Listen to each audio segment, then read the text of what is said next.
Good morning dear students. आज हम लोग इंश्योरेंस चैप्टर में प्रिंसिपल्स ऑफ इंश्योरेंस सीखेंगे।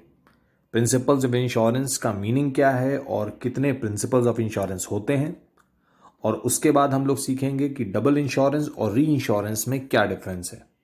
तो सबसे पहले आज का जो हमारा टॉपिक है वो है प्रिंसिपल्स ऑफ इंश्योरेंस। तो प्रिंसिपल्स ऑफ इंश्योरेंस आपको पेज नंबर 476 पे दिए हुए हैं। डिटेल्ड एक्सप्लेनेशन दिया हुआ है इंश्योरेंस के प्रिंसिपल्स का, और ये जो क्वेश्चन आपके सामने है ये हम लोग क्वेश्चन बैंक से कर रहे हैं, जिसमें प्रिंसिपल्स ऑफ इंश्योरेंस को ब्रीफ में एक्सप्लेन किया गया है। तो आप पेज नंबर 476, 477 और 478 इन 3 पेजेस पे इन सभी प्रिंसिपल्स ऑफ इंश्योरेंस का डिटेल्ड एक्सप्लेनेशन एक बार पढ़ सकते हैं। तो हम लोग डिस्कस करेंगे कि प्रिंसिपल्स ऑफ इंश्योरेंस क्या होते हैं और कितने तरह के होते हैं। देखिए, प्रिंसिपल्स ऑफ इंश्योरेंस का बेसिक मीनिंग ये है कि these are the basic ideals, these are the fundamental ideals on which every insurance contract is based. अगर एक इंश्योरेंस कॉन्ट्रैक्ट किया जा रहा है दो लोगों के बीच में, हमने पहले भी डिस्कस किया है कि insurance is a contract between two parties. Which are the two parties? Insurer and insured. तो दोनों के बीच में कॉन्ट्रैक्ट किया जा रहा है, तो इस कॉन्ट्रैक्ट को किन फंडामेंटल प्रिंसिपल्स के ऊपर बेस किया जाएगा, वो होते हैं हमारे fundamental principles of insurance. That means कोई भी इंश्योरेंस कॉन्ट्रैक्ट होगा तो उनमें इन सभी प्रिंसिपल्स को फॉलो किया जाएगा। तो ये बेसिक रूल्स हैं, ये बेसिक आइडियल्स हैं, ये बेसिक कंसेप्ट्स हैं जिनको एक इंश्योरेंस कॉन्ट्रैक्ट में इंक्लूड किया जाता है, या फिर इन प्रिंसिपल्स को ध्यान में रखते हुए एक इंश्योरेंस कॉन्ट्रैक्ट किया जाता है। तो जो हमारा सबसे पहला फंडामेंटल प्रिंसिपल ऑफ इंश्योरेंस है वो है utmost good faith. Utmost good faith कहता है कि एक इंश्योरेंस कॉन्ट्रैक्ट में जो दो पार्टीज इन्वॉल्व हो रही हैं, they should have complete trust and confidence on one another. लिखा भी है, as a contract of insurance is based on mutual trust and confidence. It means that each party to the contract must disclose all the information which is likely to influence the other party's decision to enter into the contract. That means जो दो parties हैं, insured, एक तो insured हो गया और एक insurance company हो गई जिसको हम लोग इंश्योरर बोलते हैं। तो दोनों ही पार्टीज की यह रिस्पॉन्सिबिलिटी है कि दोनों ही पार्टीज कंप्लीट इंफॉर्मेशन और ट्रू इंफॉर्मेशन को डिस्क्लोज करें। अगर एग्जाम्पल हम ले लें कि अगर आप कोई मेडिकल इंश्योरेंस पॉलिसी लेने जा रहे हैं तो आपसे ये एक्सपेक्ट किया जाता है कि आप अपनी मेडिकल कंडीशन को प्रॉपरली डिस्क्लोज करेंगे कंपनी के सामने। अगर कंपनी आपसे आपकी एज पूछ रही है तो आप करेक्ट एज डिस्क्लोज करेंगे। कंपनी आपसे आपकी मेडिकल हिस्ट्री पूछ रही है कि आपको कोई डिजीज तो नहीं है, कोई आपको प्रॉब्लम तो नहीं है, प्री एग्जिस्टिंग प्रॉब्लम तो नहीं है, तो you are expected to disclose true information and complete information. If you are the owner of some information, if you are the having control of some information, then you will disclose it. अगर कोई ऐसी information है जो आपके control में है, जो आप ही के पास है, और ये एक्सपेक्ट किया जा रहा है कि वो एक जो इंफॉर्मेशन है वो इंपॉर्टेंट है उस पर्टिकुलर कॉन्ट्रैक्ट के लिए, तो उस इंफॉर्मेशन को आप डिस्क्लोज करेंगे और करेक्टली डिस्क्लोज करेंगे। उसी तरह से इंश्योरर से भी एक्सपेक्ट किया जाता है कि इंश्योरर भी पूरी इंफॉर्मेशन डिस्क्लोज करेगा पॉलिसी के रिगार्डिंग। जो भी पॉलिसी आप लेने जा रहे हैं उस पॉलिसी के बारे में पूरी इंफॉर्मेशन आपको दी जाएगी। ये एक्सपेक्ट किया जाता है इंश्योरेंस कंपनी से। उसका प्रीमियम क्या होगा, कौन सी कंडीशन होगी कि आपका क्लेम एक्सेप्ट नहीं किया जाएगा, कौन कौन सी कंडीशंस हैं जहां पे क्लेम एक्सेप्ट किया जाएगा, किस कंडीशन में आपको क्लेम का पूरा पैसा मिल सकता है, किस कंडीशन में क्लेम आपका रिजेक्ट हो सकता है, ये सारी चीजें आपको बताई जाएंगी। तो आप भी कंपनी से एक्सपेक्ट करते हो कि आपको सारी इंफॉर्मेशन दी जाए, और कंपनी भी आपसे एक्सपेक्ट कर रही है कि आप भी सारी इंफॉर्मेशन कंपनी को देंगे। अगर ऐसा नहीं होता है तो इस केस में क्या होगा कि कोई भी पार्टी ये कह सकती है कि मुझे पूरी इंफॉर्मेशन नहीं बताई गई थी, और वो इंफॉर्मेशन का जो इंश्योरेंस का कॉन्ट्रैक्ट है उसको नल एंड वॉइड डिक्लेयर कर दिया जाए, उसको कैंसिल कर दिया जाए। तो इस तरह की सिचुएशन में दोनों पार्टीज के लिए प्रॉब्लम है।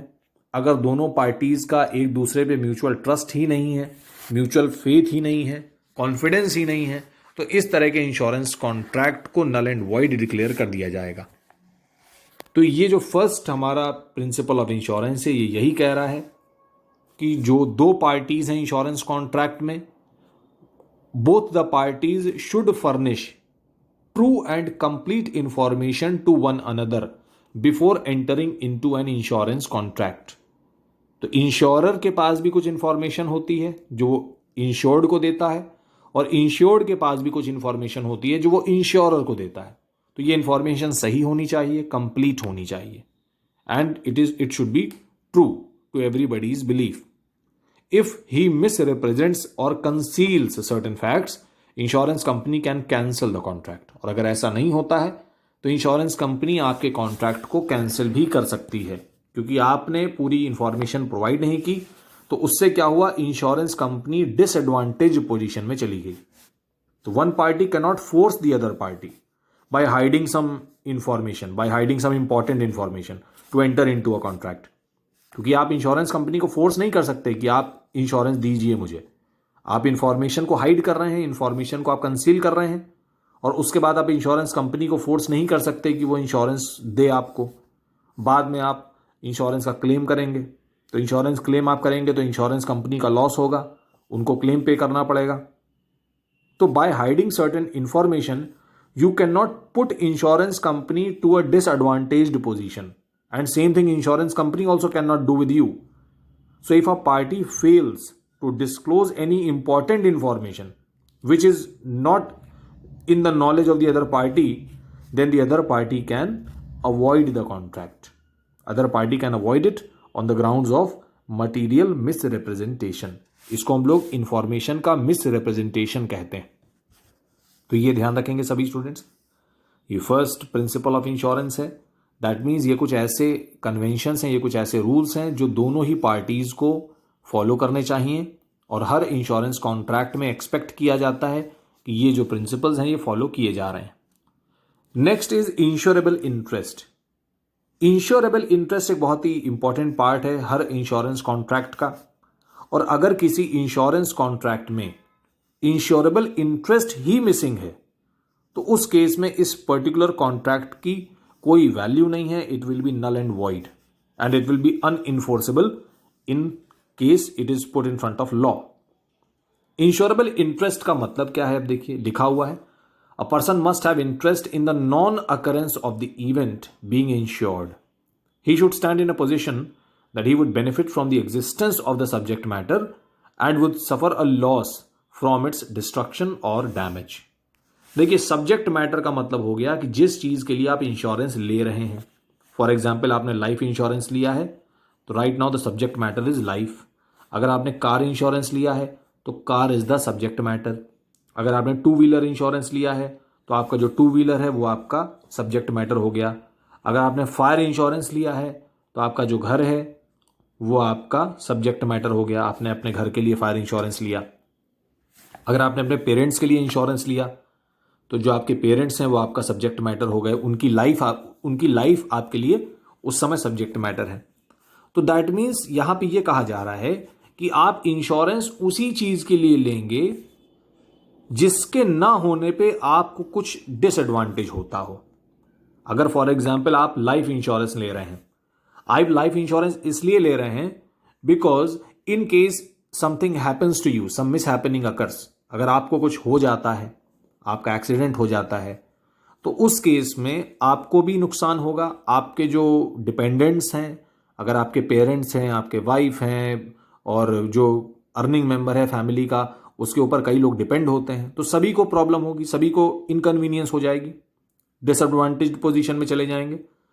तो हम उसी चीज के लिए इंश्योरेंस लेते हैं जिसके होने से हमें बेनिफिट हो रहा है और जिसके ना होने पे हमें नुकसान हो सकता है। तो अगर लाइफ इंश्योरेंस आप क्यों लेते हैं, आप अपने नेबर का लाइफ इंश्योरेंस क्यों नहीं लेते? ऐसा कभी नहीं होगा कि हम अपने नेबर का लाइफ इंश्योरेंस ले लें, क्योंकि लॉ भी ये बात जानता है कि अगर आपके नेबर की डेथ हो जाती है तो you will not be at any inconvenience, आपको इनकन्वीनियंस नहीं होगी। तो why are you demanding life insurance? तो ऐसे केस में लाइफ इंश्योरेंस आपको दिया भी नहीं जाएगा। अगर आप इंश्योरेंस कंपनी में जाते हैं और आप कहते हैं कि मुझे अपने नेबर के लिए लाइफ इंश्योरेंस लेना है, तो insurance company will deny, because it is very hard to establish a fact, it is hard to establish a reason that why are you asking an insurance for the life of your neighbour. क्योंकि अगर उसकी death भी हो जाती है तो why are you going to be at an inconvenience, आपको क्या प्रॉब्लम होगी।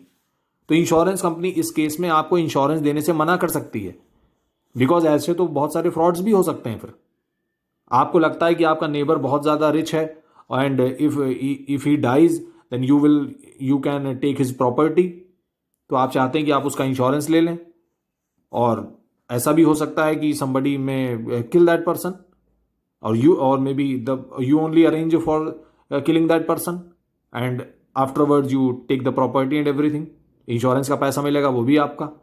तो इंश्योरेंस कंपनी इस बात को प्रूव करना चाहती है कि आपका इंश्योरेबल इंटरेस्ट है या नहीं है। अपनी कार का इंश्योरेंस आप लेते हैं, क्यों लेते हैं? Because in case your car is accidented, आपकी कार में कुछ डैमेज हो जाएगी तो आपको प्रॉब्लम होगी। लेकिन अपने नेबर की कार का इंश्योरेंस हम नहीं लेते, इंश्योरेंस कंपनी ऑफर भी नहीं करेगी, आपको देगी भी नहीं इंश्योरेंस। क्योंकि अगर आपके नेबर की कार एक्सीडेंट हो जाती है, उसमें डैमेज हो जाता है, अगर वो चोरी भी हो गई तो भी आपको प्रॉब्लम नहीं होगी, you will not be at any financial problem. तो you can not take insurance for the car of your neighbour, but you are ready to take insurance for your own car, for your own house. अगर आपके घर में fire outbreak हो जाए तो आपका नुकसान हो सकता है, सभी को ये बात समझ में आ सकती है। लेकिन अपने नेबर के घर के लिए आप फायर इंश्योरेंस कभी नहीं लेंगे, because you do not have any insurable interest, आपका वहां पे कोई इंश्योरेबल इंटरेस्ट नहीं है। क्योंकि अगर उसके घर में कुछ प्रॉब्लम हो भी जाती है तो maybe you will not suffer any loss, you will not suffer any inconvenience. So it is very hard to establish that you have an insurable interest in the house of your neighbour. You have insurable interest in your own house. आपका अपने घर में interest है, इसीलिए आप उसका insurance ले रहे हैं। अपनी कार में आपका इंटरेस्ट है, इसीलिए आप उसका इंश्योरेंस ले रहे हैं। अपनी लाइफ में, अपने पेरेंट्स की लाइफ में, अपने बच्चों की लाइफ में हमारा इंश्योरेबल इंटरेस्ट है, तो हम उनके लिए इंश्योरेंस लेते हैं, पर हम नेबर के लिए कभी इंश्योरेंस नहीं लेते। तो ये है इंश्योरेबल इंटरेस्ट का मतलब, कि अगर कोई चीज है तो उससे हमको बेनिफिट है, और अगर वो नहीं है तो उससे हमें डिसएडवांटेज है। अगर कार मेरी आज उसको डैमेज हो जाए तो मुझे इनकन्वीनियंस हो जाएगा, और अगर कार है मेरे पास तो उससे मुझे बेनिफिट हो रहा है। तो इस केस में मेरा इंश्योरेबल इंटरेस्ट कार में है। लेकिन अगर यही चीज मैं नेबर की कार के लिए बात करूं, तो मेरे नेबर के पास कार हो या ना हो, मुझे कोई खास फर्क नहीं पड़ता। अगर उसकी कार को डैमेज हो जाती है तो भी मुझे बहुत प्रॉब्लम नहीं होगी, अगर उसकी कार बहुत अच्छी है तो भी मुझे कोई खास फायदा नहीं होने वाला है। तो that means I do not have any insurable interest. तो यही चीज यहां लिखी है कि you will be in a position of benefit, you will be in a position of benefit from the existence of the subject matter, and you will suffer a loss from its destruction or damage. For example, person has interest in his life and property, but person has no interest in the life or property of a stranger.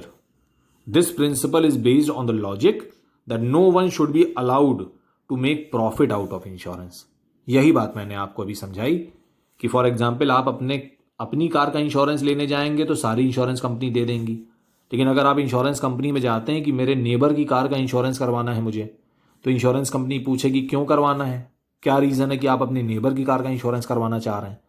क्योंकि ऐसा भी तो हो सकता है कि आप उसकी कार का इंश्योरेंस करवा लें, हो सकता है आपने 10,000 रुपये पे कर दिया और इंश्योरेंस करवा लिया, और बाद में आप ही ने कुछ ऐसा अरेंजमेंट किया कि उसकी गाड़ी जो है वो चोरी हो जाए, उसकी कार चोरी हो गई। तो अब आप इंश्योरेंस कंपनी के पास चले गए कि मैंने तो नेबर की कार का इंश्योरेंस करवाया था और वो कार चोरी हो चुकी है, तो उसका पैसा दीजिए मुझे। इंश्योरेंस कंपनी से मांग रहे हैं आप पैसा।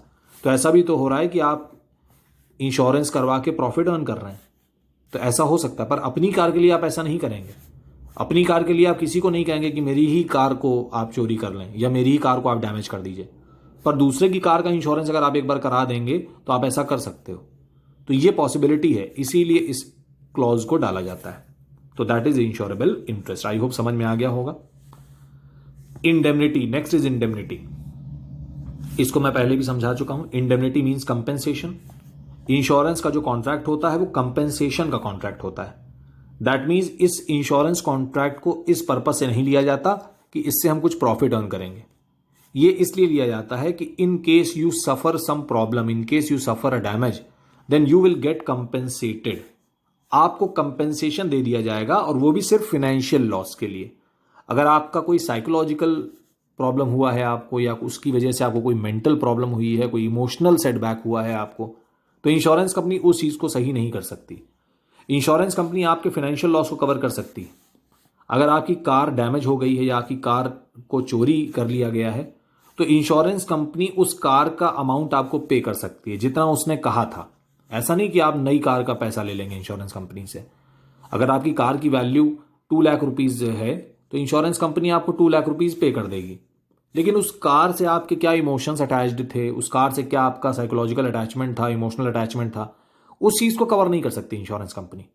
तो फाइनेंशियल लॉस को कंपेंसेट किया जा सकता है, कंपेंसेट किया जा सकता है। आप ये नहीं कह सकते कि अब मैं नई कार लूंगा तो वो तो 10 लाख की आएगी, तो मुझे 10 लाख रुपीज चाहिए। इसके पीछे कोई लॉजिक नहीं है। जो कार का लॉस हुआ है, उस कार की वैल्यू इंश्योरेंस कंपनी जो भी एस्टिमेट करेगी, वो वैल्यू आपको पे कर दी जाएगी। तो इंश्योरेंस कराने के पीछे का जो लॉजिक है वो ये है कि that the insured, the person who has taken an insurance, that the insured will be brought back in the same financial position as he was before the loss. Loss होने के पहले आपकी जो फाइनेंशियल कंडीशन थी, तो insurance company कोशिश करती है कि आप कुछ हद तक उसी कंडीशन में वापस आ जाएं। कई बार आपने देखा होगा कि कहीं फायर ब्रेकआउट हो गई है, किसी शोरूम में फायर ब्रेकआउट हो गई है। अभी 2-3 ईयर्स पहले ही आलमबाग में 1-2 शोरूम्स थे जिनमें फायर का आउटब्रेक हो गया था। गीता वस्त्रालय एक शोरूम है आलमबाग में, बहुत ही डेंजरस फायर का आउटब्रेक हो गया था। और भी एक शॉप था जिसमें फायर का आउटब्रेक हुआ। तो इंश्योरेंस कंपनी की ये रिस्पॉन्सिबिलिटी है कि उस पर्टिकुलर बिजनेसमैन ने जितने रुपए का इंश्योरेंस लिया है, अगर पर्टिकुलर बिजनेसमैन ने 1 करोड़ का इंश्योरेंस लिया है, तो इन केस अगर फायर लग जाती है, फायर का आउटब्रेक हो जाता है, तो insurance company can pay you 1 crore rupees for the loss that you have suffered, क्योंकि आपने उतने का ही इंश्योरेंस लिया है उनसे। इस बात से कोई मतलब नहीं है कि आपके जो शॉप में या आपके शोरूम में 5 करोड़ रुपीज का सामान रखा हुआ था। इस बात से कोई मतलब नहीं। आप इंश्योरेंस कंपनी को जो प्रीमियम पे कर रहे थे वो 1 करोड़ के हिसाब से पे कर रहे थे, तो इंश्योरेंस कंपनी आपको 1 करोड़ रुपीज तक का जो लॉस होगा उसको कंपेंसेट करने के लिए रिस्पॉन्सिबल है। तो अगर आपके शोरूम में फायर का आउटब्रेक हो गया और आपका 5 करोड़ रुपीज का लॉस हो गया, तो इंश्योरेंस कंपनी 5 करोड़ पे करने के लिए लायबल नहीं है, क्योंकि अभी तक जो प्रीमियम आपने पे किया वो 1 करोड़ के हिसाब से था। तो insurance company will pay you 1 crore rupees so that you can be brought back into the same financial position as you were before the loss.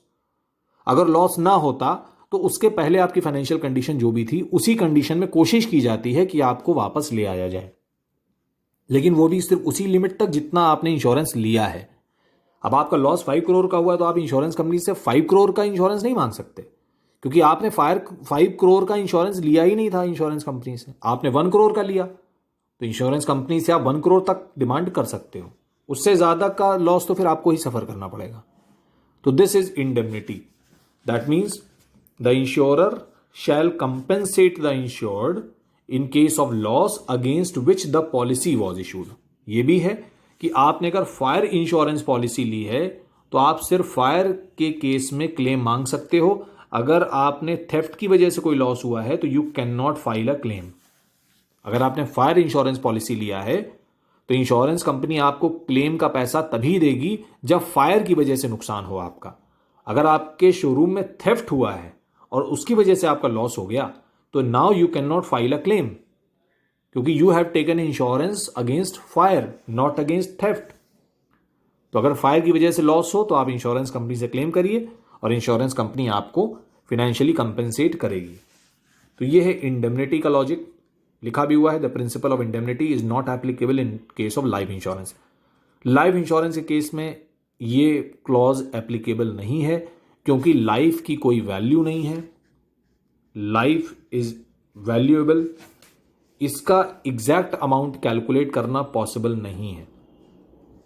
तो आप लाइफ इंश्योरेंस के लिए कितने का भी इंश्योरेंस ले लीजिए, कोई लिमिट नहीं है। और लाइफ इंश्योरेंस कॉन्ट्रैक्ट जो होते हैं वो they are not contract of indemnity, वो इंडेमनिटी के कॉन्ट्रैक्ट नहीं होते। इंश्योरेंस कंपनी आपको लाइफ के लिए कंपेंसेट नहीं कर सकती। They are contracts of assurance. Life insurance contracts are contracts of assurance. Assurance मतलब एक फिक्स्ड अमाउंट आपको दे दिया जाता है, बस एक एश्योर्ड अमाउंट। लाइफ इंश्योरेंस में आपने अगर 10 लाख रुपए का इंश्योरेंस लिया है या 50 लाख का इंश्योरेंस लिया है, तो जब डेथ होगी तो इंश्योरेंस कंपनी 50 लाख रुपीज पे कर देगी, दैट्स इट। क्योंकि लाइफ का तो कोई वैल्यू ही नहीं है, तो कंपेंसेशन कैसे पे किया जाएगा? आप तो कह सकते हैं कि मेरे जो फादर थे उनके डेथ की वजह से मुझे बहुत बड़ा लॉस हुआ है और मुझे 50 करोड़ रुपीज चाहिए, तो इसका कोई वैल्यूएशन तो है नहीं, कोई फॉर्मूला नहीं है जिसकी वजह से कैलकुलेट किया जा सके कि उनकी वैल्यू क्या थी। इसीलिए पहले से ये सम फिक्स्ड कर लिया जाता है कि इनकेस उनकी डेथ होगी या इनकेस जो भी पर्सन जिसने इंश्योरेंस लिया है उसकी डेथ हो जाएगी तो एक फिक्स्ड अमाउंट पे किया जाएगा। तो life insurance contracts are contracts of assurance, they are not exactly contracts of insurance. तो वहां पे इंडेमनिटी क्लॉज एप्लीकेबल नहीं होता, बिकॉज कंपेंसेशन नहीं दे रही है इंश्योरेंस कंपनी आपको। इंश्योरेंस कंपनी आपको सिर्फ उतना अमाउंट दे रही है जो डिसाइड किया गया था। Next is principal of subrogation. Subrogation का मतलब है कि इन केस अगर कोई प्रॉपर्टी डैमेज हो गई है और उसका क्लेम आपने इंश्योरेंस कंपनी से ले लिया, उसके बाद अगर कोई और अमाउंट आप रिकवर करते हैं इंश्योरेंस का कहीं से भी, तो उसको आपको इंश्योरेंस कंपनी को सरेंडर कर देना चाहिए, या फिर उस पर्टिकुलर असेट पे सारे जो राइट्स होते हैं वो इंश्योरेंस कंपनी के हो जाते हैं। फिर जैसे कि हम एक एग्जांपल ले लेते हैं कि आपकी कार पूरी तरह से डैमेज हो गई, पूरी तरह से आपकी कार डैमेज हो चुकी है, आपने इंश्योरेंस कंपनी के पास इंफॉर्मेशन दे दी और इंश्योरेंस कंपनी ने आपके कार की जो वैल्यू थी, फॉर एग्जांपल 2 लाख रुपए का इंश्योरेंस आपने ले रखा था, आपने इंश्योरेंस कंपनी को इन्फॉर्म किया और कंपनी ने आपको 2 लाख रुपीज पे कर दिए। अब इस कार के ऊपर जो भी राइट्स होंगे या फिर इस कार को सेल करके या कुछ भी करके अगर कोई अमाउंट रिकवर भी होता है तो वो इंश्योरेंस कंपनी का होगा, क्योंकि आपने तो अपनी कार की पूरी वैल्यू रिकवर कर ली है। अब इस कार के ऊपर जितने भी राइट्स हैं वो किसके हो जाएंगे? इंश्योरेंस कंपनी के हो जाएंगे।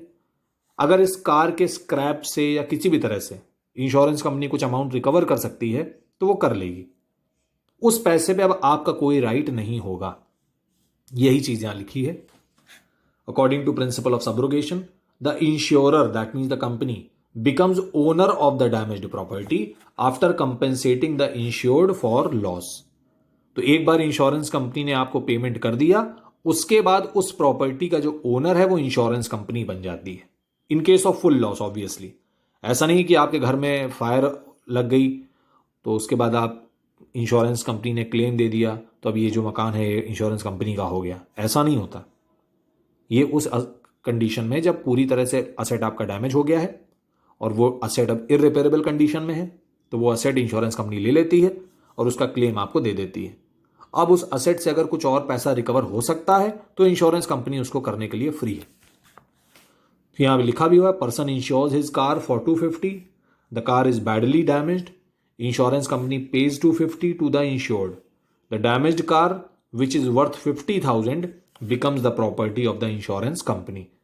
जो डैमेज्ड कार है उसको 50,000 रुपए में सेल किया जा सकता है, तो अब ये आप नहीं सेल करोगे, अब ये इंश्योरेंस कंपनी सेल करेगी, क्योंकि आप सेल करोगे तो आपको तो 2.5 लाख रुपए इंश्योरेंस कंपनी से मिला और 50,000 की आप कार सेल कर लोगे तो आपको तो 3 लाख मिल जाएंगे और कार की वैल्यू तो सिर्फ 2.5 लाख थी, तो आप तो प्रॉफिट अर्न कर लेंगे। तो इंश्योरेंस का कॉन्ट्रैक्ट प्रॉफिट अर्न करने के लिए नहीं होता, तो ये ध्यान रखेंगे। This is principal of subrogation. ये तब होता है जब असेट पूरी तरह से डैमेज हो चुका है। कई बार मरीन इंश्योरेंस में जब शिप्स एक जगह से दूसरे जगह जा रहे हैं, शिप्स का एक्सीडेंट हो जाता है, शिप्स पे जो कार्गो जा रहा है यानी कि जो सामान जा रहा है, हो सकता है उसको सी में फेंकना पड़ जाए या वो पूरी तरह से शिप डैमेज हो गया, पूरा सामान सी पे आ गया, तो आपने तो इंश्योरेंस करवाया था अपने सामान का, तो आपको तो पैसा मिल गया इंश्योरेंस कंपनी से। अब इंश्योरेंस कंपनी अगर चाहे तो वो जो भी गुड्स हैं उन गुड्स को वहां से निकलवा सकती है, उन गुड्स को वहां से एक्सकवेट करवा सकती है, तो ये इंश्योरेंस कंपनी की प्रॉपर्टी हो गई अब, क्योंकि वो सामान आपका चला गया है, उसका पैसा आपको मिल गया है इंश्योरेंस कंपनी से। अब इंश्योरेंस कंपनी चाहे तो वो सामान वहां से निकलवा सकते हैं सी से, किसी भी तरह से उसको सेल कर सकते हैं, स्क्रैप की तरह से या फ्रेश की तरह से, जैसा वो चाहे। तो it becomes the property of the insurance company. तो this is the principle of subrogation. Next आते हैं हम प्रिंसिपल ऑफ कंट्रीब्यूशन पे। कंट्रीब्यूशन कहता है कि अगर आपने एक ही प्रॉपर्टी के कई सारे इंश्योरेंस करवा रखे हैं तो आप हर कंपनी से इंश्योरेंस का पैसा नहीं मांग सकते। ये जो क्लॉज है ये मैं फिर बता दूं कि ये लाइफ इंश्योरेंस के लिए एप्लीकेबल नहीं होता। लाइफ इंश्योरेंस के केस में आप कितने भी इंश्योरेंस ले लीजिए, कोई प्रॉब्लम नहीं है। लेकिन अगर आप कार इंश्योरेंस ले रहे हैं, फायर इंश्योरेंस ले रहे हैं, मोटर व्हीकल इंश्योरेंस ले रहे हैं, तो उस केस में एक प्रॉपर्टी पे एक ही कंपनी से इंश्योरेंस आपको लेना है। आप ये ना सोचें कि आपने अपनी कार पे 3 जगह से इंश्योरेंस ले लिया, ABC 3 कंपनी से, और जब आपका 50,000 का लॉस हुआ फॉर एग्जाम्पल, तो आपने तीनों कंपनी से 50,000 रुपये मांग लिए।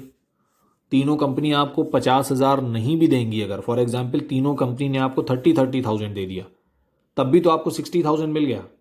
आपका लॉस एक्चुअली में 50 का हुआ था, लेकिन आपने तीनों कंपनी से 30 भी अगर रिसीव किया तो आपको तो 60 मिल गया।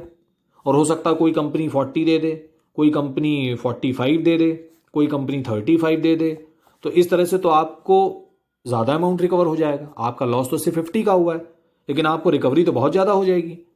तो कंट्रीब्यूशन का क्लॉज इसीलिए अप्लाई किया जाता है कि अगर कोई असेट है तो उसके ऊपर आप एक ही कंपनी से इंश्योरेंस ले सकते हैं।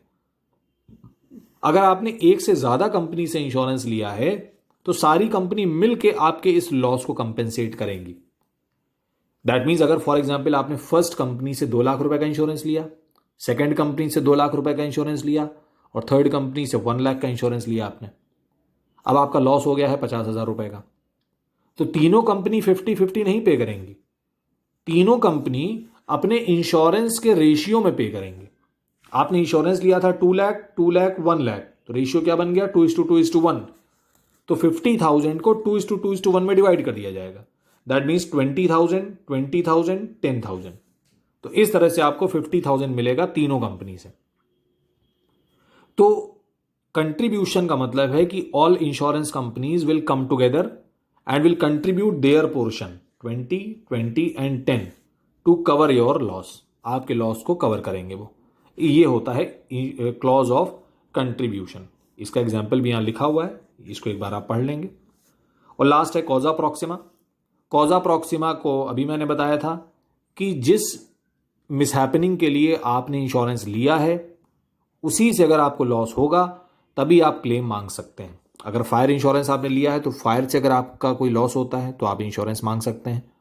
अगर आपने हेल्थ इंश्योरेंस लिया है तो अगर आपको कोई मेडिकल नीड पड़ती है तो आप इंश्योरेंस मांग सकते हैं। लेकिन आपने हेल्थ इंश्योरेंस लिया है और आपके घर में फायर आउटब्रेक हो गया तो आप इंश्योरेंस कंपनी से पैसा नहीं मांग सकते। लिखा भी हुआ है, according to this principle the insurer shall be liable if in the case insured is immediate और प्रॉक्सिमेट टू द लॉस। तो अगर जो रीजन है, जो लॉस होने का जो रीजन है वो इमीडिएट है या प्रॉक्सिमेट टू द कॉज है, proximate to the loss. For example, all passengers travelling in aeroplane are insured against death in case of plane crash.